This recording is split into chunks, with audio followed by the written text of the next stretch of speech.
to be carnally minded is death, but to be spiritually minded is life and peace. Romans 8:6. Sins and its consequence don't come about just because of our actions.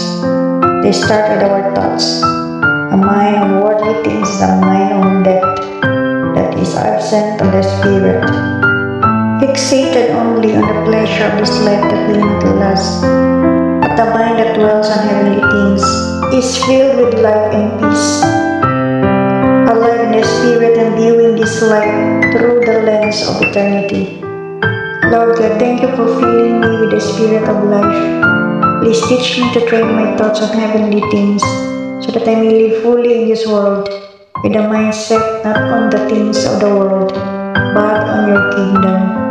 Use me to bring your life and peace to those who see only this world, so that I may know you too.